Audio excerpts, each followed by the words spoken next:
Gracias. Bueno, había preparado una presentación en PowerPoint, pero no.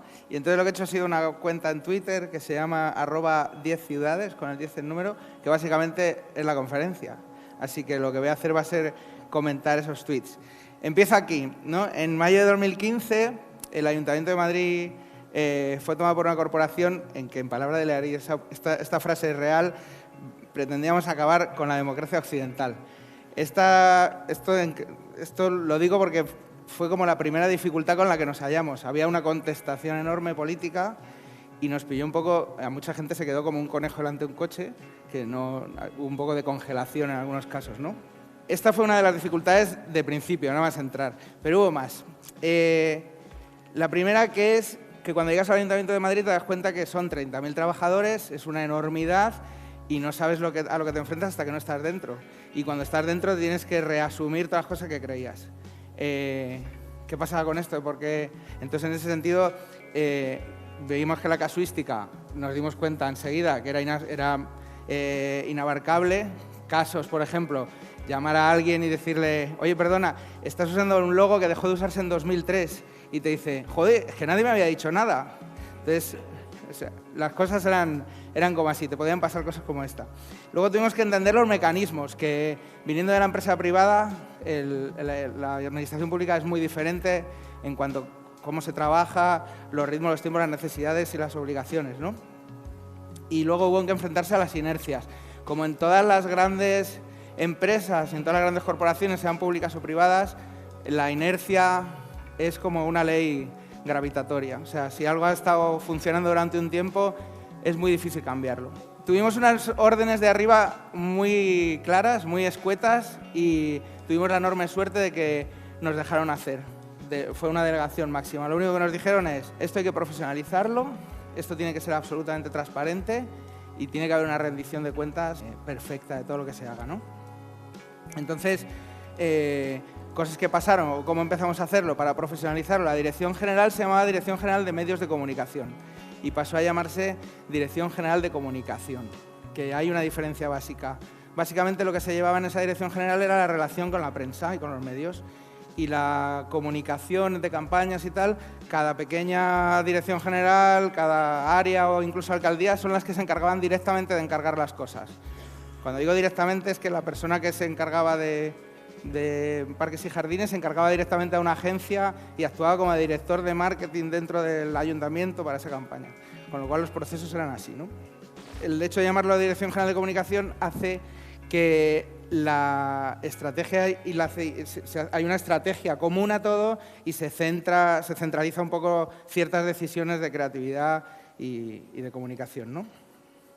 Entonces, como se trataba de acabar con la democracia occidental, dijimos, ¿y por qué no aplicamos las teorías anarquistas a todo esto? Entonces hicimos, porque los anarquistas tienen muy mala fama porque todo el mundo se cree que están en contra de la autoridad, pero no, están en contra de un determinado tipo de autoridad, que es la autoridad parental, pero sí que están a favor de la autoridad competencial.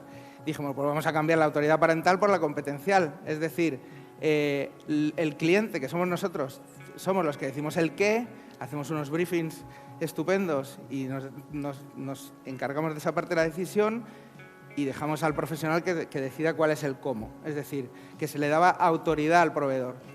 Para poder conseguir eso se crearon dos acuerdos marco, uno en difusión y otro en creatividad y diseño. En los dos se trataba de romper un poco los protocolos que impedían que saliera el mejor trabajo posible. La ley de contratación pública es jodida. O sea, te permite hacer muchas cosas, pero tienes que tener al lado a alguien que sea, lo que tenemos al lado, Elena, que era la persona que se encargó de todo esto, que ella firmaba, y siempre cuento que había alcanzado el nirvana administrativo, ¿no? Entonces, como el Estado y ella se habían hecho uno, y entonces era capaz de entender el matrix de todo y poder hacer cosas que parecían imposibles. Cosas que daban un poco de miedo, porque cada vez que intentabas hacer algo novedoso, como decía antes que la inercia es una ley casi física, cada vez que cambiabas algo y tenía que ir a intervención, pues no podía dormir porque 6 meses de trabajo se volvían atrás. O sea, siempre estaba el horror de volver a la casilla de salida en cualquier momento hasta que el acuerdo marco salió. ¿Qué pasaba con la ley de contratación pública? Que a mí me parece maravillosa porque permite ser muy justo, permite ser muy transparente y permite que todas las partes obtengan lo mejor si se hace bien, ¿no?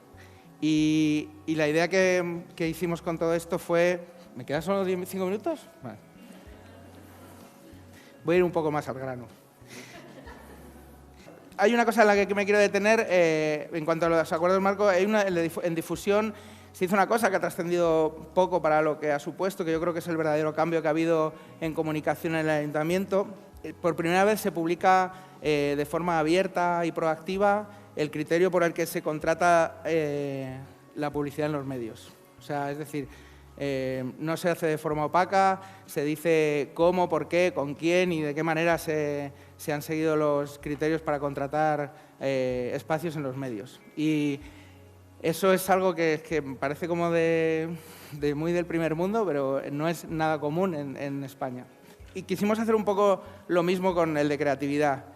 Romper un poco la forma en la que se contrataba y fiarnos plenamente de las peticiones que el sector históricamente había hecho con el diseño, ¿no? Que era que no hubiera concursos a riesgo, que se contratara de forma profesional, etc. Entonces, bueno, lo que hicimos fue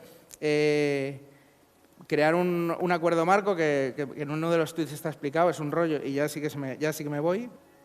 El grueso de mucho del trabajo que hemos hecho, porque ha sido muy pesado y ha sido muy trabajoso y no se ve, pero es lo que está detrás de todo esto, era para conseguir que.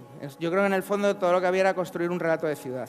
Entendemos que las ciudades son comunidades y ahora que las comunidades lo que quieren son marcas, lo que estamos es como dar un paso atrás, ¿no? El relato de ciudad permite contar cosas que la marca se queda de una manera muy bidimensional en cuanto a entender qué es la ciudad y entender qué son los ciudadanos que la habitan, ¿no? El relato de ciudad, tal y como lo entendíamos, creemos que se construye pieza a pieza. O sea, no estábamos muy convencidos de que había que decir Madrid es una ciudad que es así, así, asado. De hecho, solo hicimos la intentona de Madrid te abraza, que consideramos que es una pieza más de entender la ciudad de una manera, pero que no es la última ni la única.